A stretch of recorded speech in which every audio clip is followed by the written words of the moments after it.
that perspective, but not a lot of people get to come up here. Swimming right in front of us, we have the giant either shark we have. We have a couple other species in here. We have some sand tiger sharks. Those are the ones that swim with their mouths open. The zebra shark I pointed out to you. Some sandbar sharks. They have the really long fins. Yeah, I'll just kind of point some out as they swim by. The two largest ones we have in here are our small tooth sawfish. Those are the ones that have a really long snout with the teeth on each end of their rostrum. So they're typically hanging out all the way over there. I think I see one lying down, but they are a critically endangered species. So we do try to see, we have a male and a female, but we haven't had any breeding luck yet.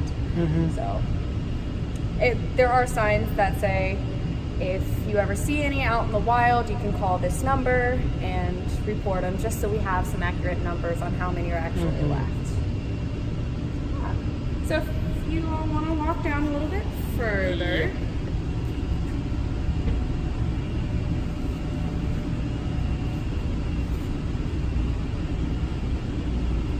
Looking all the way to your left here, you will see that's the bridge I was referring to when I said they had the weighted net on it. They'll drop that net all the way down, and they'll push this to about the halfway point of the exhibit. This will move all the sharks and fish over to that side while the divers can come in and clean this side. The next day, they'll do the other side. Right. So these small fishes on top, are those sharks too, or regular? No, those are just regular fish in there. And the reason that they won't really bother them is because we keep the sharks fed enough to be full. Oh, okay. Like it's those feeder fish. Yeah, another misconception that a lot of people think is that sharks will just eat non-stop, and they have this insatiable hunger. How many times do you think we feed our sharks a day? Once a day. Once a day? Twice a day? Twice a day? We feed them twice a week. This week. Oh wow. That's all they need. Oh. So sharks will only eat about 2 to 3% of their body weight each and every week. So it doesn't take a whole lot to keep them full. To put that in perspective, our largest sand tiger in here only eats about 8 pounds of fish a week, while dolphins will eat anywhere from 15 to 30 pounds a day. What is the food you give small fishes or? Yeah, so we'll give them a lot of herring, capelin, things like that. Just some bait fish that we'll get in. We have it all imported and frozen, and then it'll thaw out over a 24-hour period. And to supplement any vitamins that the fish might lose while it's thawing, we can put in a little like shark multivitamin. We'll slip it into the gill slits of the fish, and we can give that to any sharks along with any medications that they might need, since they do swallow the fish completely whole. And if you look across the way there, you'll see those 2 blue feeding tongs. That's what we'll use to feed the sharks. Just over there, yeah. They're conditioned to come to certain parts of the enclosure, and certain sharks know, like, hey, that's my spot where I get fed. The only 2 that don't get fed in here are these small toothed sawfish. Any guesses why? No. Well, it has to do with that long rostrum that they have, that toothed snout. So they're kind of like stingrays in the sense that small tooth sawfish have their mouths on the bottom of them, while sharks have their mouths out in front of them. They can just come up and chomp down. The sawfish has its snout here and its mouth here, so it would have to really turn that snout up out of the water. It might be swinging about a bit just to get to the mouth. It's like stingray.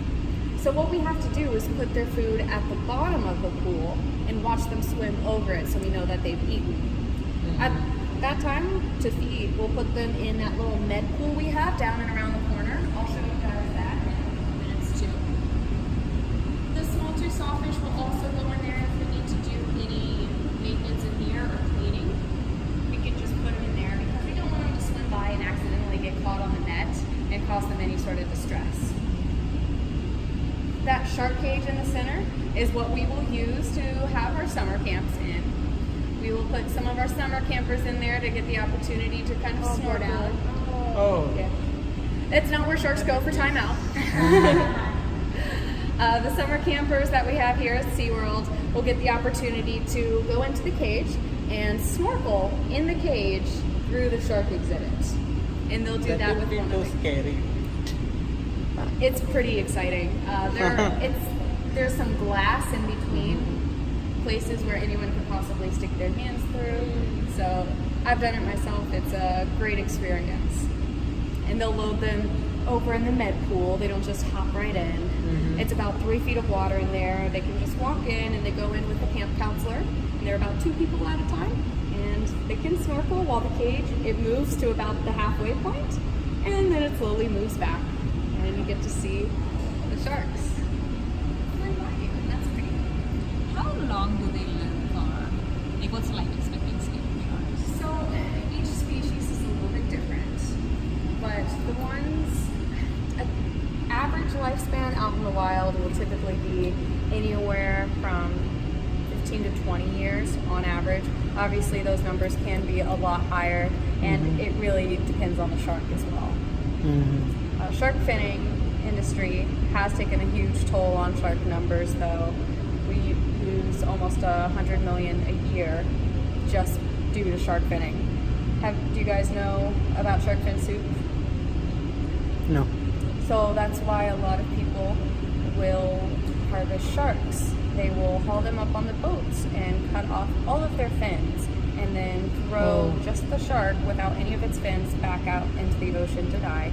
And they take the fins and they will use them in shark fin soup. And shark fin soup is considered a delicacy in some countries. It could sell anywhere from $100 to over $1,000 a bowl. Are there no restrictions, like, to stop all those activities? A lot of places in the U.S. have, well, not all places. It is something that is not very ethical and good for the sharks and the environment. However, it is a very large money-making industry in some other countries, and from our country, there's not so much that we can always do. The best thing that we can do is to say no to restaurants in the U.S. that serve shark fin soup, or say, even if you see it on the menu, say, I'm going to eat somewhere else because I don't support this practice. Right. And that's what we tell a lot of people, that those are just some ways they can help, because while we would like to think that that doesn't happen here, there are some places that serve it, and sometimes it's kind of on the DL, but it's very bad for the sharks too, because they cannot reproduce fast enough to keep up with the numbers that they're losing. So 100 million sharks killed a year. I mean, they'll have 1 to 2 pups at a time. So it's not like other animals where they'll just have like 100. Yeah. 1 to 2. And there are some species like the small tooth sawfish that they're a little bit harder to breed, or just out in the wild it doesn't happen as often. Are sharks considered endangered at this point?